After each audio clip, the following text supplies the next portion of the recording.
Buenas tardes y bienvenidos al informativo digital. Les saluda Ana Hernández. Iniciamos esta edición contándoles que el esposo de Keiko Fujimori, Mark Victo, vendió en agosto del 2016 terrenos industriales en Chilca por más de $200.000 a empresarios vinculados al Club de la Construcción. Según una reciente investigación, el esposo de Keiko Fujimori, Mark Victo Villanela, vendió 11 terrenos industriales a empresarios vinculados al Club de la Construcción por más de $6 millones. Las transacciones ocurrieron en agosto del 2016, el mismo año en que el partido Fuerza Popular perdió en la segunda vuelta de las elecciones presidenciales a manos de la candidatura de Pedro Pablo Kuczynski. Los terrenos industriales ubicados en Chilca eran propiedad de la empresa Indupark, que estaba a cargo de Diego Fara Jarufé, quien fue interrogado por los fiscales del equipo especial Lavajato como parte de la investigación al partido fujimorista por el presunto delito de lavado de activos. Según el directivo, Mark Victo se comunicó con él para ofrecerle los servicios de corretaje inmobiliario a través de su negocio MVV Bienes Raíces. Además, en esa primera comunicación, el esposo de Fujimori afirmó que tenía potenciales compradores interesados en los lotes en venta. Estos compradores interesados serían miembros de la familia Ciucho Dextre, quienes son dueños de la empresa San Martín Contratistas Generales, actualmente vinculada con el caso del Club de la Construcción. Recordemos que el mencionado cártel de al menos 18 empresas constructoras pagaba sobornos a Provías Nacional para adjudicarse y repartirse grandes proyectos de construcción. Los Ciucho Dextre compraron 5 de los 11 terrenos por un total de más de $5 millones, lo que representa un 80% del total de ventas que generó Mark Victo.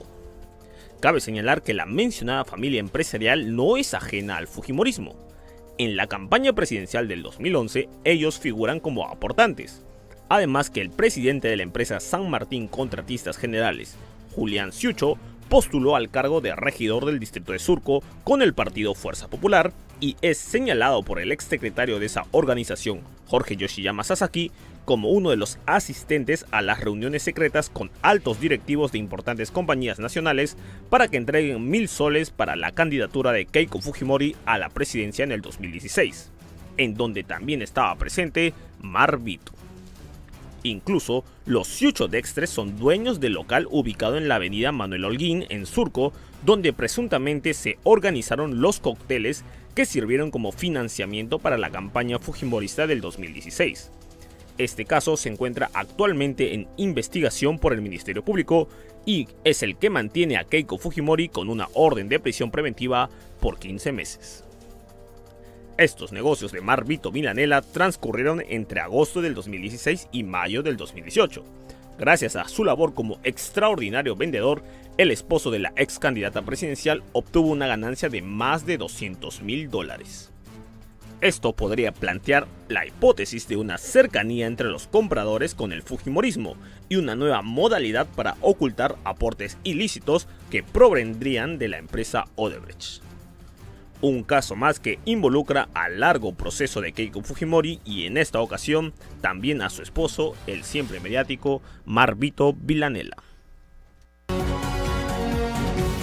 El Poder Judicial congeló 2 cuentas bancarias del expresidente Ollanta Humala y su esposa Nadine Heredia, que se encuentran vinculadas a la investigación por el presunto delito de lavado de activos. La primera sala penal transitoria de la Corte Especializada de Justicia confirmó el congelamiento de 2 cuentas bancarias del expresidente Ollanta Humala y de su esposa Nadine Heredia por estar vinculadas al proceso por el presunto delito de lavado de activos. Ambas cuentas abiertas en el Banco de Comercio tienen como titulares a los hijos de la expareja presidencial y actualmente cada una registra montos de más de 43.000 soles. Según lo indicado en una resolución del mencionado tribunal, el exmandatario Humala junto con la ex primera dama Heredia argumentaron que crearon esas cuentas financieras para transferir dinero de otros fondos bancarios externos, por lo que no tendría origen ilícito. Sin embargo, en su misma resolución, la sala explica que los montos no fueron transferidos de un banco a otro inmediatamente, sino que pasaron varios días para efectuar dicha operación. Por ejemplo, el 15 de agosto del 2006 se retiró 14.000 soles del Banco de la Nación y después de 42 días recién se depositó en la cuenta del Banco de Comercio.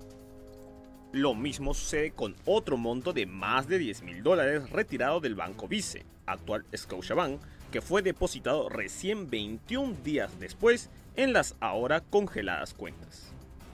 Por este motivo, los magistrados consideran que se debe intervenir las cuentas financieras, además que el proceso abarca un presunto delito de lavado de activos, por lo que las actividades financieras deben ser analizadas como presuntas pruebas de actos ilícitos.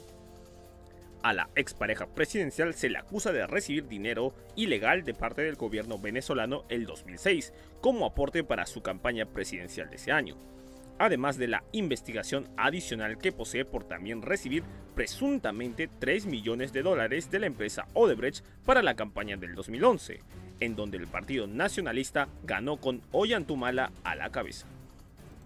Los Humala Heredia pidieron a la Unidad de Inteligencia Financiera un reexamen de la medida impuesta. Sin embargo, dicho recurso fue desestimado por la Sala por considerar que es necesario para el proceso un análisis adecuado de las cuentas financieras. Recordemos que el expresidente es acusado, además de integrar el Club de la Construcción, en donde recibió millonarias coimas a cambio de entregar proyectos de construcción a determinadas compañías. En este caso, también está incluida la ex primera dama Nadine Heredia.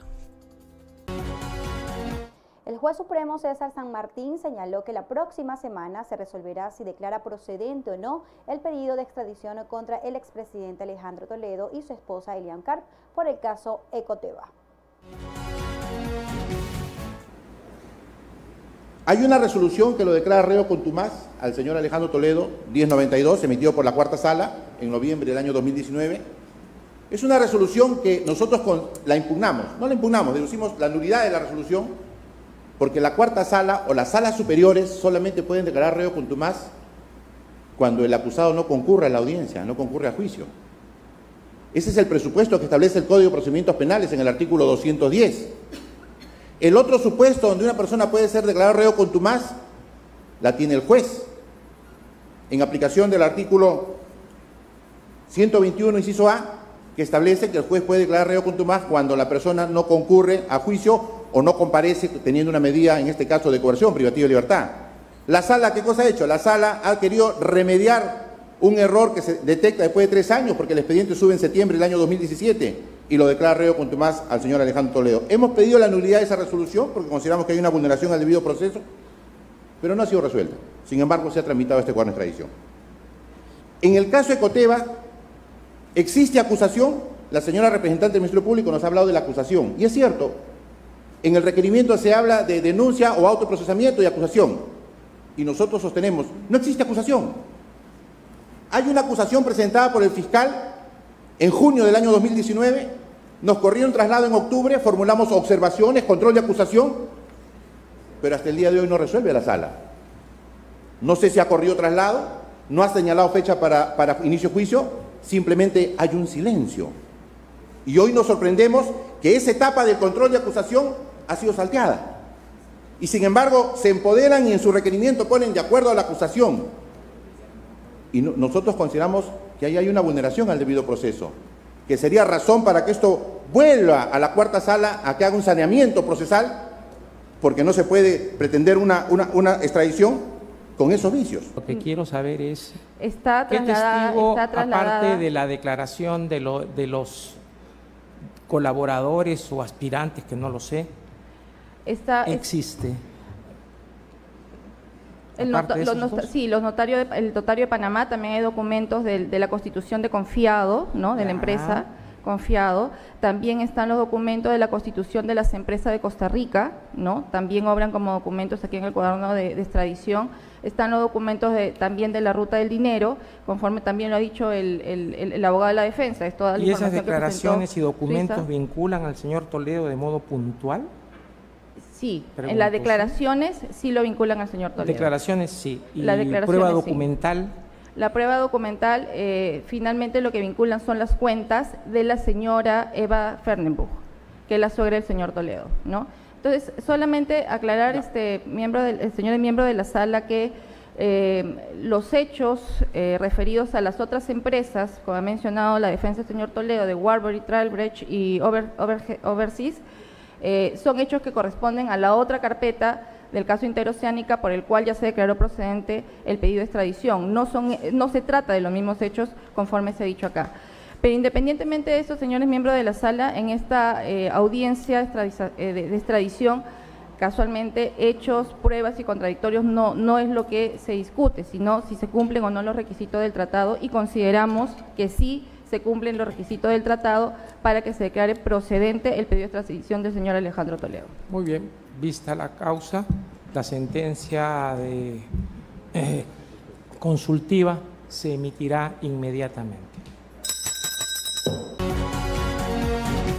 El juez Richard Concepción Carguancho aceptó el pedido del Ministerio Público y dictó 2 meses de impedimento de salida del país para el empresario chileno Gerardo Sepúlveda, ex socio del expresidente Pedro Pablo Kuczynski. Durante la audiencia, Sepúlveda manifestó que no tiene mayor información que brindar sobre el caso Interoceánica. Agregó que está a disposición de la Fiscalía durante estos días. De las preguntas que ha indicado, o la calidad importante que me da el señor fiscal en esta audiencia, solo le puedo decir lo siguiente. Mi rol en todas estas operaciones, no solo para Odebrecht, ha sido eminentemente técnico. De lo que acaba de indicar el señor fiscal, que tiene interés de aclarar conmigo, la verdad es que no tengo información. Nunca he determinado costos, nunca he determinado precios. Hay proyectos en que he participado, algunos de ellos para Odebrecht, y he dicho esto no es financiable, y no he seguido con el proceso. Y estoy a disposición del fiscal, porque probablemente estas preguntas van a tomar no mucho rato en aclarar, para darla, incluso antes de que sea extendido voluntariamente, estoy dispuesto a entregarle la información que el fiscal requiera. Mi rol en todas estas actividades corresponde a partir de un monto determinado de necesidades de financiamiento, identificar estructuras y productos financieros e inversionistas o financiadores en los distintos mercados para que esos financiamientos puedan ser colocados. En el caso específico del proyecto que está mencionando el fiscal, el desarrollo se hizo conjuntamente con Banco de Crédito. Y en este proyecto, además, que es las CIRSAS, participó la Corporación Andina de Fomento, con quienes tuvimos largas reuniones, todas técnicas. En algún minuto usted, señor fiscal, habló del señor Guillermo Garrido Leca. El señor Guillermo Garrido Leca era el director de Crédito Público, su sucesora era la señora Betty Sotelo. Las reuniones que yo tuve con ella eran exclusivamente para explicarles cuál era la percepción del mercado de cómo funcionarían los CRPAOs. Diputado, testigo, por favor, diríjase al juez. Mil disculpas, no tengo experiencia en estas avenidas. Mis reuniones, tanto con el señor Garrido Leca como con la señora Beatriz Sotelo, que fue su sucesora, eran exclusivamente para explicar la forma que estaba tomando este instrumento y cuál era la percepción del mercado, cuáles eran las características que debíamos representar para que el mercado las viera atractivas. Estoy a disposición, lo reitero una vez más, señor magistrado, de la Fiscalía. Me han citado para el día 26, me han citado para esta semana 3 veces, he ido 2 veces a la Fiscalía a prestar mi declaración, o en el primer caso a exhibir documentos. En ninguna de las 2 veces se ha podido realizar la diligencia, no por una imprudencia mía, no por una inconcurrencia mía. Estoy disponible el día viernes, estoy disponible mañana todo el día y toda la tarde de hoy si el fiscal lo decide. Raúl Noblecilla, abogado de Luis Nava, afirmó que posee conversaciones de WhatsApp en donde el expresidente Alan García manda instrucciones para proteger a los directivos brasileños de Odebrecht. La reciente revelación de conversaciones que involucran al expresidente Alan García todavía continúa generando polémica. Tras difundirse la conversación de su expareja Roxanne Chisman con Jorge Barata y la existencia de un grupo de coordinación con miembros apristas, un nuevo chat podría iniciar un proceso de cuestionamientos. Raúl Noblecilla, abogado del exsecretario presidencial Luis Nava, afirmó en una entrevista que posee unas conversaciones de WhatsApp donde el exmandatario García pide proteger a los directivos brasileños vinculados a la empresa Odebrecht. Según el letrado, 15 días antes de que el ex líder aprista se suicide, envió mensajes con claras instrucciones de ayudar a personajes involucrados en el caso Lava Jato. Noblecilla describe que García mostraba pánico y preocupación extrema ante el avance del proceso de investigación, en el cual era acusado de recibir dinero ilícito a cambio de favorecer a la constructora brasileña en la licitación de megaproyectos. El abogado también señaló que no solo cuenta con las conversaciones, sino que adicionalmente posee documentos y otras formas de demostrar la indicación del exmandatario. Mencionó que las pruebas que afirma serán difundidas en su debido momento. Porque estarían por aparecer ¿Ya? documentos anteriores a la famosa novela Rosán Barata que van a dar cuenta de que Alan García, 15 días antes de que tome la decisión de irse, mostraba pánico, mostraba preocupación extrema, hablaba y mandaba mensajes: hay que ayudar a los brasileros, hay que ver cómo los apoyamos. ¿Y esto? ¿Quién era García 15 días antes de su muerte? No era acaso un ciudadano más, sino determinar ruta con lo que va a pasar. Y esto lo va a mostrar el señor Nava. Va a salir en su momento. Eso tienes mi palabra, que a lo mejor te enteras mucho más pronto. Al ser consultado por los posibles receptores de esos mensajes, Noblecilla mencionó que integrantes del Congreso podrían ser uno de los canales que se buscaban, aunque no sería el único. Recordemos que Alan García decidió quitarse la vida cuando estaba a punto de ser detenido preliminarmente por el presunto delito de lavado de activos. Esto provocó que su investigación prescribiera. Sin embargo, el proceso al partido aprista continúa. Justamente esta misma semana, el abogado Raúl Noblecilla denunció que existe una organización criminal en el APRA y que presentará un documento formal ante el despacho del fiscal José Domingo Pérez para que lo incluya como argumento en la acusación fiscal. Al respecto, el defensor legal de Luis Nava señaló que su cliente viene recibiendo amenazas de muerte, por lo que pidió mayor protección policial para el exsecretario presidencial y su familia. Una nueva revelación que podría evidenciar una relación cercana entre el expresidente Alan García con los altos directivos de la cuestionada empresa Odebrecht. Bien, y en otras informaciones le contamos que en medio de un operativo contra el transporte informal, un grupo de mototaxis informales lanzaron piedras a Serenos de Surco. El ataque dejó a 6 trabajadores heridos y un policía terminó con la cabeza rota.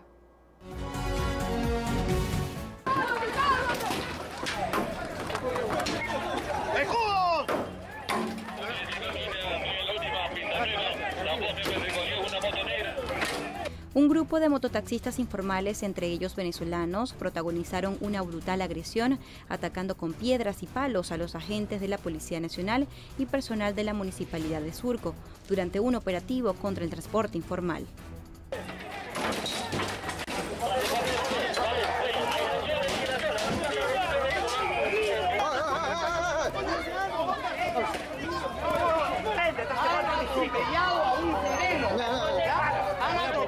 Un total de 7 heridos y entre ellos un suboficial de tercera de la policía fueron víctimas de la agresión.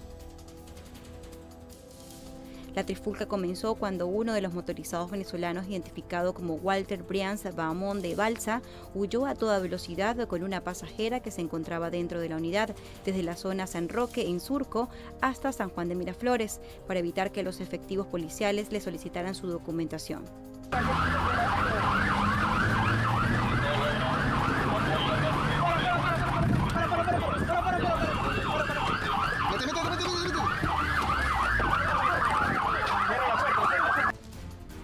Sin embargo, la policía hizo lo propio y persiguió al sujeto hasta lograr la detención.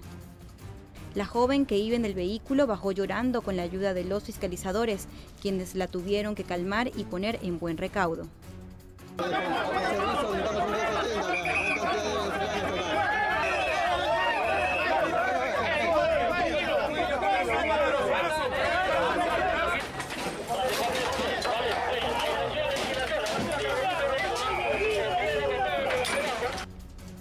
Por la violencia desatada por estos sujetos, agentes de la comisaría de Sagitario y del escuadrón de emergencia llegaron al lugar para apoyar en la detención de otros extranjeros que estaban ocasionando el caos. Producto del ataque quedó herido el efectivo Julio Martínez Morales, quien recibió una pedrada en la cabeza, mientras que los demás policías presentan contusiones en varias partes del cuerpo. El operativo tenía como finalidad verificar que los conductores de vehículos de transporte público contaran con la documentación necesaria para circular.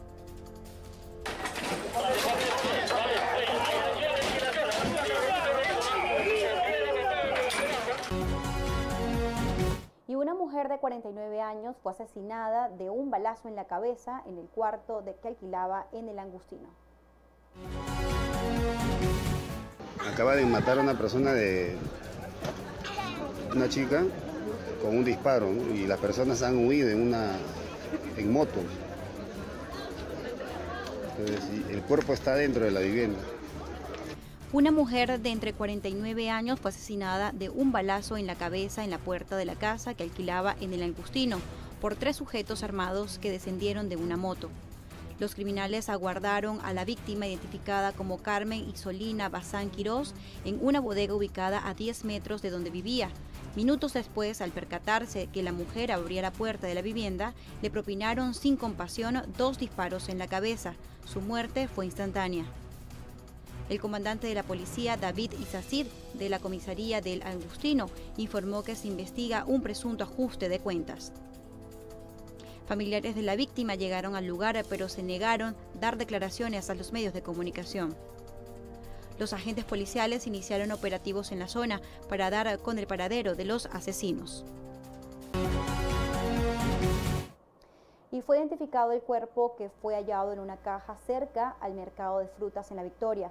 Se trataría de una joven de 18 años llamada Joliet Vidaurre Peralta, cuya desaparición fue reportada por su familia el pasado 23 de febrero.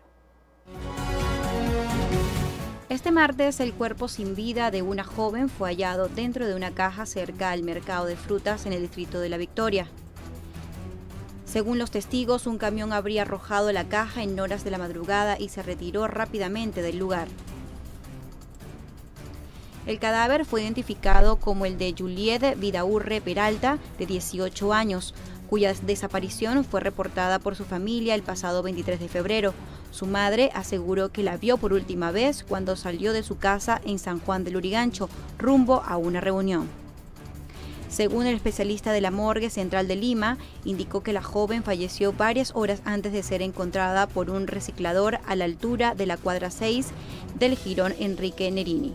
Bueno, nosotros hemos realizado una homologación y cotejo dactilar mediante el sistema biométrico AFIS, arrojando como candidata y positiva a la identificación a Vidaurre Peralta Joliet, ciudadana peruana, natural de Lima. El tiempo promedio de una identificación dactilar determinando correspondencia plena es aproximadamente de unos 5 minutos a 20 minutos.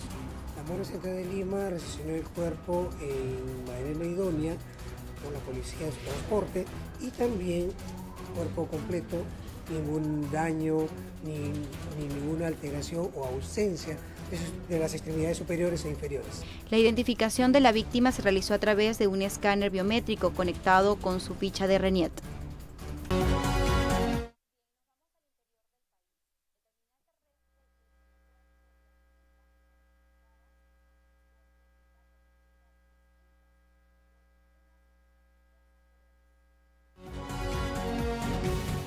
Las intensas lluvias que soportó la ciudad de Arequipa inundaron viviendas, el terminal terrestre interprovincial de pasajeros y colapsaron alcantarillas, lo que obligó a cortar la energía eléctrica en varios sectores, entre otras emergencias que fueron atendidas por las autoridades locales. El caos se apoderó por momentos de los pasajeros que se encontraban en el terrapuerto debido a que las aguas invadieron la sala de espera, los locales comerciales y las oficinas administrativas de las empresas de transporte, por lo que el público se vio obligado a desalojar el establecimiento. En los alrededores del terminal, las avenidas y calles se llenaron de lodo y piedras, arrastrados por las incontenibles aguas pluviales, lo que obstaculizó el tránsito vehicular por dicha zona. Los distritos de Mariano Melgar, Alto Selva Alegre, Cerro Colorado, Yura, Sachaca, Socabaya, Yanaguara, entre otros, soportaron emergencias cuya magnitud de daños está siendo verificada por personal de defensa civil de cada jurisdicción.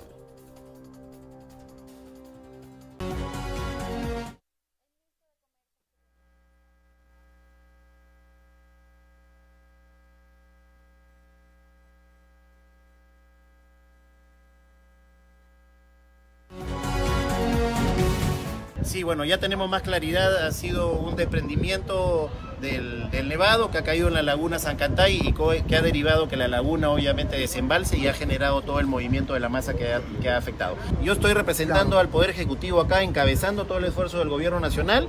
Estamos trabajando intensamente, el gobierno regional, el municipio aquí también de Santa Teresa, estamos todas las autoridades organizadas y estamos trabajando. Lo que necesitamos ahorita es salir al campo para poder seguir apoyando. ¿Se va a poner puente de Baileys, ministro? Se va a poner un puente modular, así que conecta nuevamente para la zona de hidroeléctrica. ¿Se prioriza entonces alimentos y traslado de heridos? En este momento la prioridad es alimentos, ayuda humanitaria. Si encontramos más heridos, por supuesto, trasladarlos a los centros de salud. Y si hay población vulnerable, niños, enfermos, ancianos, que estén en una situación de necesidad de traslado, lo vamos a hacer. Ministros, ¿cuántos desaparecidos hay hasta el momento? Hasta el momento el registro de desaparecidos es de 13 personas.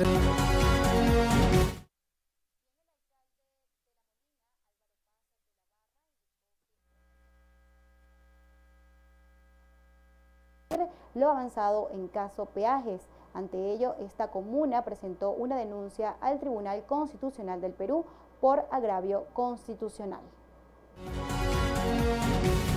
Nosotros lo que logramos a nivel de primera instancia es que después de que se declare fundada nuestra demanda de habeas corpus, ¿no?, el juez ejecute inmediatamente los efectos de esa sentencia como así lo prescribe el marco legal. Y es en ese escenario de que a raíz del 29 de enero pasado es que mediante mandato judicial de primera instancia se ordena a LANSAC y a Lima ¿no?, retirar las casetas conforme ya se encuentran hoy por hoy. Hoy no hay nada, ¿no? LANSAC gana a nivel de segunda instancia, ¿no?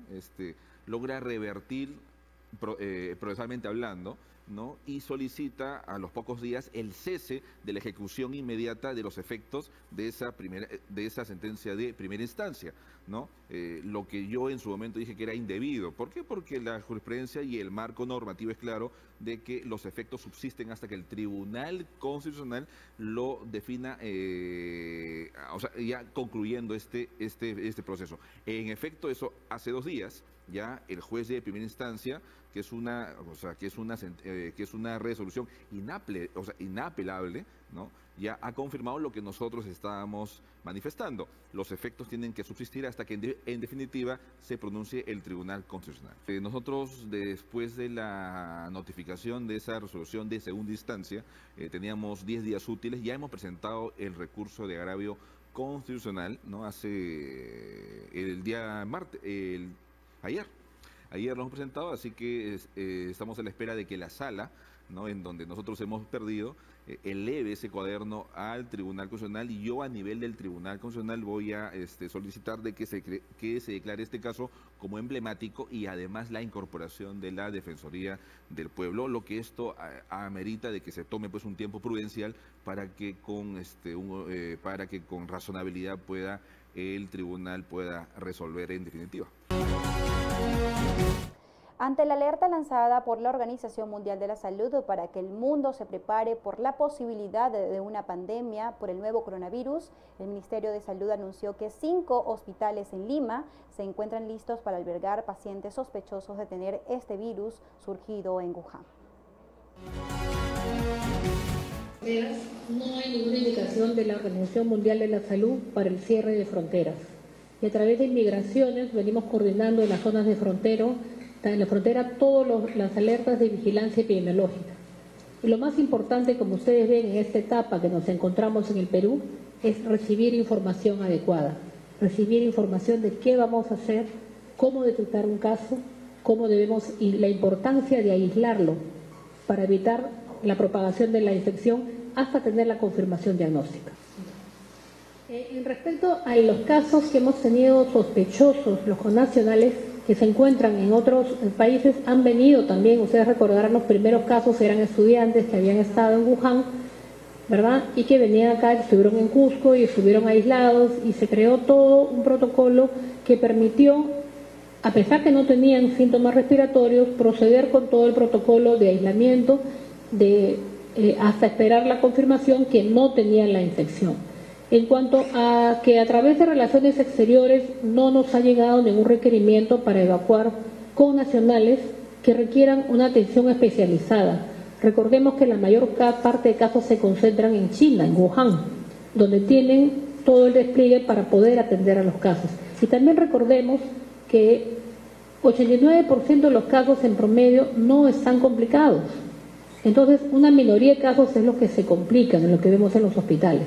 Es importante que tengamos todo esto pendiente porque a veces tenemos el concepto de que la totalidad de casos que se infectan van a los hospitales y no es así. Tenemos la capacidad y oferta operativa para poder atender a las personas que lo necesiten. Como vigilancia epidemiológica estamos activando las alertas epidemiológicas que las estamos cambiando de acuerdo a la forma y presentación de casos. Si bien cierto, China era la zona que emitía casos positivos, nuestra alerta ahora ha cambiado y estamos ampliando a algunos países más, que son sobre todo donde hay transmisión comunitaria, que incluyen a Corea, Japón y a Italia, donde hay transmisión comunitaria. Entonces estos pacientes, personas que vengan, más signos clínicos, son casos sospechosos que tenemos que evaluar.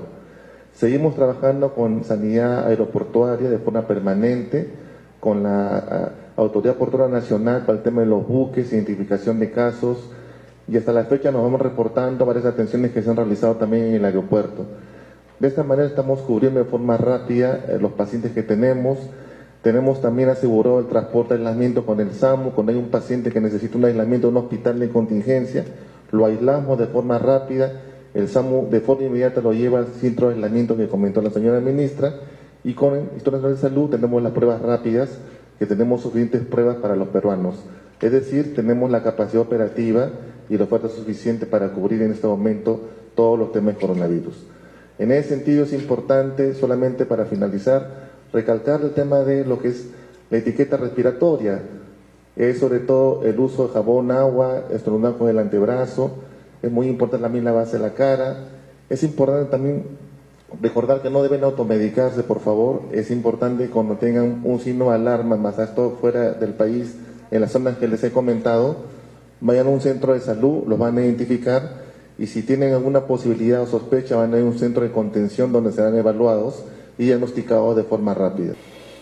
En el caso de que hubieran casos positivos, cada uno de estos establecimientos se ha habilitado zonas de aislamiento con una oferta extendida, no la que usualmente se usa para la atención de los pacientes de manera habitual y de manera rutinaria. En cada uno de estos hospitales, a través de módulos de expansión, tenemos un promedio de 14 a 15 camas debidamente equipadas, pero para pacientes graves por hospital. ¿Ya? Esa es la oferta ampliada en estos momentos. De hecho, que si hubiera un caso de mayor magnitud, tendríamos que implementar otros mecanismos para ello. Esto solo en Lima. Estamos organizándonos con las regiones para identificar también, cada autoridad regional está identificando sus hospitales que tienen áreas de aislamiento para proceder como estamos haciendo nosotros. Y en el plano internacional, el Ministerio de Salud de Brasil confirmó el miércoles el diagnóstico de coronavirus de un brasileño residente en Sao Paulo, que se convirtió en el primer caso de esta epidemia en América Latina. Primer caso de un paciente con el nuevo coronavirus en América Latina. El Ministerio de Salud confirmó el miércoles el diagnóstico de un brasileño residente en Sao Paulo. Con eso, cuando él confirma positivo. Cuando la prueba tuvo un resultado positivo, hicimos una contraprueba por seguridad y control.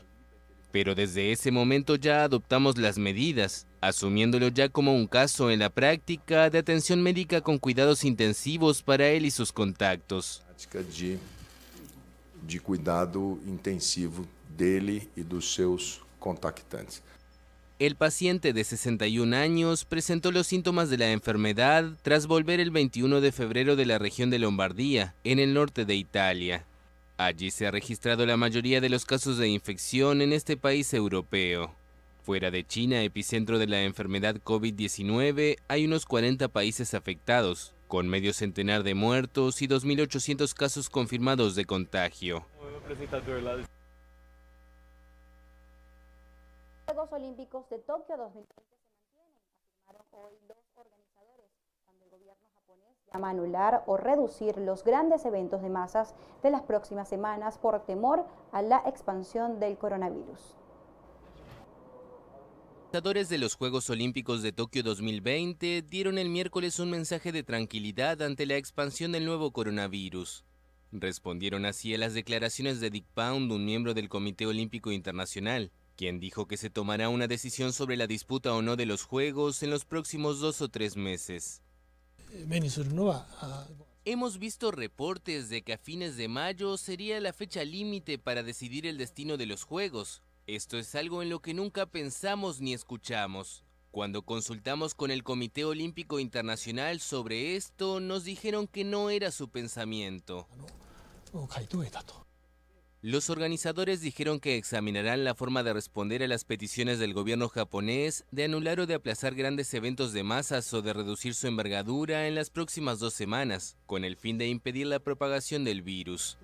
No obstante, afirmaron que el encendido de la llama olímpica, que debe empezar el 26 de marzo en Fukushima y atravesar el país, no será anulado, admitiendo que tal vez tengan que introducir modificaciones. Los Juegos Olímpicos empezarán el 24 de julio y finalizarán el 9 de agosto, mientras que el 25 de ese mismo mes comenzarán los Juegos Paralímpicos.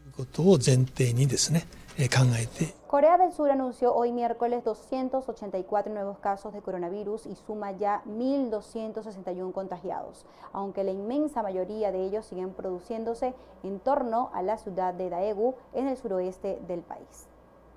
Corea del Sur confirmó este miércoles 284 nuevos casos de coronavirus, con lo que ya suma 1.261 contagios en el país.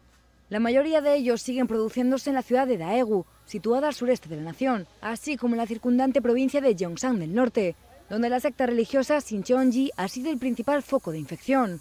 El número de contagios nuevos es una cifra récord desde que se detectó por primera vez el patógeno en Corea del Sur. Además, el Centro para el Control y la Prevención de Enfermedades Contagiosas de Corea informó de una 12ª muerte, la de un varón de 73 años que estaba ingresado en Daegu. Por su parte, Sincheonji concentra en torno al 50% de las infecciones en el país y los expertos consideran que el número de contagios irá subiendo en los próximos días. El gobierno ha dicho, por otro lado, que garantizará 1.600 camas en Daegu y alrededores, a donde planean enviar a otros 205 doctores para dar apoyo al personal local, que empieza a dar muestras de agotamiento ante el incremento de los casos. Y en las últimas 24 horas, 7 personas han sido confirmadas en España como portadoras del coronavirus COVID-19, en lugares tan dispares como Islas Canarias, Cataluña, Comunidad Valenciana o Madrid, teniendo la inmensa mayoría relación con el foco detectado en Italia. España suma 7 nuevos contagios por coronavirus en las últimas 24 horas, en su mayoría relacionados con el foco detectado en Italia. El caso de un médico italiano de vacaciones en Tenerife se suman su mujer y 2 amigos de su círculo más cercano, que viajaban juntos. Las autoridades sanitarias han decretado el aislamiento preventivo y el seguimiento de más de 700 huéspedes que se alojan en el mismo hotel. Una mujer italiana de 36 años, residente en Barcelona, es el primer caso de coronavirus confirmado en Cataluña. A ella se suman los casos de un joven de 24 años en Madrid, que estuvo en el norte de Italia, y otro caso confirmado en Villarreal. Mascarillas y líquidos desinfectantes están agotados en farmacias. El ministro de Sanidad, Salvador Illa, ha asegurado que no hay desabastecimiento en los lugares donde realmente se necesitan, hospitales y centros sanitarios, y ha llamado a la calma. No hay mascarillas para todo el mundo, pero es que no es necesario el uso de mascarilla. Yo ahí, en fin, hago un llamamiento a la ciudadanía para que no caigamos en alarmismos. En la página web del Ministerio hay una información precisa, un documento de preguntas y respuestas donde se especifica qué hay que hacer y qué no hay que hacer. No es necesario ir con mascarilla por la calle, no es necesario, de acuerdo con lo que nos recomiendan los expertos. Desde Sanidad insisten en reforzar las medidas de prevención. Recuerdan a todas las personas que presenten síntomas de una enfermedad respiratoria grave y que en los últimos 14 días hayan estado en China, Corea del Sur, Japón, Singapur, Irán o el norte de Italia, deben contactar con los servicios de salud y someterse a las pruebas para determinar si tienen o no el coronavirus. El presidente de Costa Rica, Carlos Alvarado, fue denunciado por los delitos de prevaricación y violación de datos personales tras la creación de la Unidad Presidencial de Análisis de Datos. El Ministerio Público de Costa Rica inició este lunes una investigación contra el presidente Carlos Alvarado por la creación y casi inmediato cierre de la Unidad para Análisis de Datos, acusada de presunto espionaje. Las autoridades temen que la unidad gubernamental haya vulnerado la privacidad de los ciudadanos. En este sentido, la defensora Catalina Crespo dijo que la institución a su cargo pretende determinar qué tipo de información fue recopilada y con qué finalidad. La existencia de la Unidad Presidencial de Análisis de Datos fue dada a conocer la semana pasada, por lo que despertó fuertes críticas por la posibilidad de acceder a información considerada confidencial. El viernes, el mismo día en que fue publicado en Gaceta Oficial, el presidente Carlos Alvarado derogó el decreto y el domingo ordenó suspender su actividad para facilitar la investigación de la Fiscalía. En primer término, las dudas y preocupaciones de la ciudadanía y de diferentes sectores dejaron claro que la formulación de algunos conceptos estaba errada, particularmente en su artículo 7. ¿Qué debe hacer uno cuando le señalan un error y constata que existe? Corregirlo, enmendar y disculparse. En segundo lugar, también fue un error no explicar de previo y suficientemente a toda la ciudadanía el objetivo y los mecanismos de trabajo, con todos los detalles necesarios para dejar claro un respeto absoluto a la privacidad de todas y todos. El presidente Alvarado en cadena nacional se disculpó, por lo que asegura es un error el decreto de la Oficina de Datos y reconoció que faltó explicarle a los ciudadanos el objetivo de esta. De igual forma, insistió en que no se violó la privacidad de la población. Ya está aquí el informativo digital. Muchas gracias por su compañía. Nos reencontramos mañana en una nueva edición. Buenas tardes.